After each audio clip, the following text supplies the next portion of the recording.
Hello बच्चों, let's start the question. The question says, why is carbon dioxide converted to bicarbonate? तो सबसे पहले हम यहाँ पे अपना की कंसेप्ट लिखेंगे. यहाँ पे जो हमारा की कंसेप्ट है वो है breathing and exchange of gases. Breathing and exchange of gases. ठीक है. अब हमारी बॉडी CO2 में मतलब CO2 हमारे ब्लड से कैसे ट्रांसपोर्ट होता है तो वो हम देख लेते हैं. ठीक है. सबसे पहला CO2 मॉलिक्यूल ट्रांसपोर्ट किससे होता है? ब्लड से होता है. 3 मेथड से. ठीक है. सबसे पहला तो है आपका डिसोल्यूशन. डिसोल्यूशन कैसे कि भाई डायरेक्टली आपके ब्लड में डिसॉल्व हो गया. दूसरा है आपका बाइंडिंग टू हीमोग्लोबिन. ठीक है. हीमोग्लोबिन के साइड बाइंड करके, तो बाइंडिंग टू हीमोग्लोबिन का शॉर्ट फॉर्म मैं यहाँ पे लिख रही हूँ HB. ठीक है. उसके बाद carried as a bicarbonate ion. ठीक है. इसको हम एज अ बाइकार्बोनेट आयन भी कैरी करता है. ठीक है. बाइकार्बोनेट आयन भी हम इसको कैरी करता है. अब क्या है कि बाइकार्बोनेट बफर सिस्टम की वजह से हम CO2 को कन्वर्ट कर लेते हैं. अब वो हम देखते हैं क्या होता है. बाइकार्बोनेट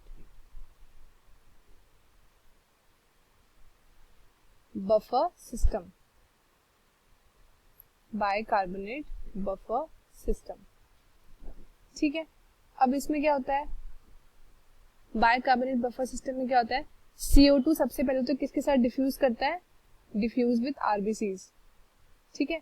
सबसे पहले ये डिफ्यूज होता है with RBC, red blood cells. ठीक है.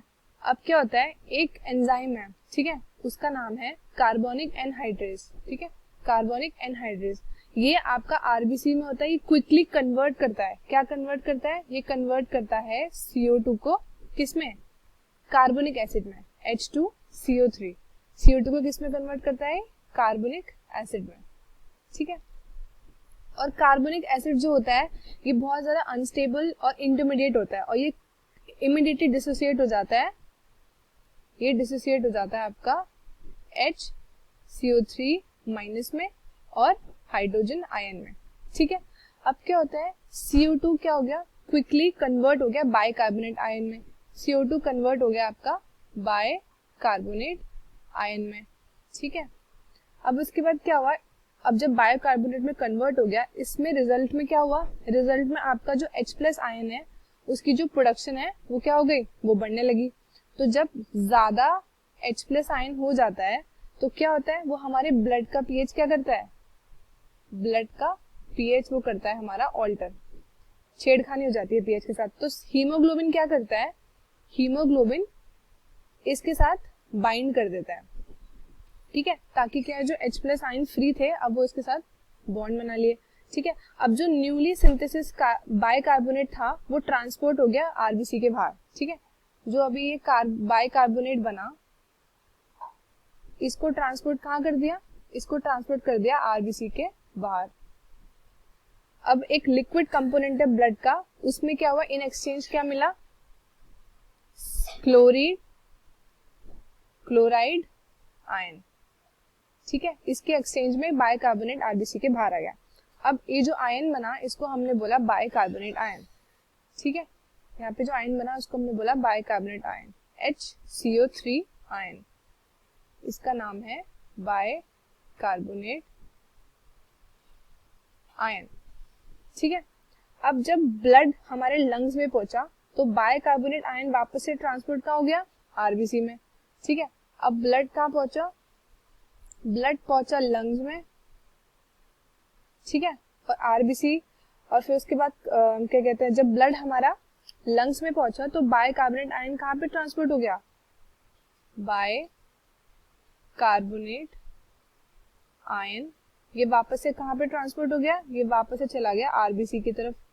ठीक है. और फिर से किसके एक्सचेंज में, in the exchange of chloride ion. ठीक है. अब H+ डिसोसिएट करा हीमोग्लोबिन के साथ. ठीक है. पहले उसने बाइंड किया था तो वो डिसोसिएट हो गया. अब उसने बाइंड करा बाइकार्बोनेट के साथ. ठीक है. ये जो बाइकार्बोनेट के साथ है इसमें कौन बाइंड कर रहा है, तो ये H+ आयन बाइंड कर रहा है, ठीक है। अब इसने प्रोड्यूस करा कार्बोनिक एसिड जो कि एक इंटरमीडिएट है, और फिर से वापस से क्या बन गया, CO2 बन गया, एक एंजाइम से जो हमने पढ़ा था ऊपर CA, ठीक है। अब फिर CO2 वापस लंग्स के थ्रू कैसे आया बाहर, हमने एक्सेल करके CO2 को बाहर छोड़ दिया, ठीक है। अब ये पूरी रिएक्शन क्या थी, अब यहाँ पूरी रिएक्शन देखते हैं। CO2 प्लस H2O, ये देगा हमारा कार्बोनिक एसिड, ठीक है। उसके बाद बाइकार्बोनेट और H+ आयन, ठीक है। तो ये है आपकी पूरी रिएक्शन। और बाइकार्बोनेट बेनिफिट क्या मिलता है हमें, ये देखते हैं। बाइकार्बोनेट से हमें क्या बेनिफिट मिलता है, सबसे पहला बेनिफिट देख लेते हैं। CO2 एक तो सोक अप हो जाता है ब्लड में, जो एक लिटिल चेंज ले आता है पीएच के सिस्टम को, ठीक है। और ये सिर्फ इंपॉर्टेंट क्यों है, क्योंकि एक स्मॉल चेंज लेता है, बाइकार्बोनेट एक स्मॉल चेंज लाता है हमारे बॉडी के पीएच में, ठीक है, ब्लड के पीएच में। और फिर बाइकार्बोनेट बफर सिस्टम अलाउ करता है लोगों को ट्रैवल करने के लिए हाई एल्टीट्यूड, क्योंकि जब पार्शियल प्रेशर होता है ऑक्सीजन एंड CO2 का हाई एल्टीट्यूड में चेंज हो जाता है, तो जो बाइकार्बोनेट बफर सिस्टम है वो एडजस्ट करता है उसके रेगुलेशन को, और उसके बाद हमारा करेक्ट पीएच आ जाता है बॉडी को, ठीक है। तो ये क्या मेंटेन करता है, ये पीएच ऑफ बॉडी, ठीक है। आई होप आपको क्वेश्चन अच्छे से समझ में आया होगा। Thank you so much and all the best.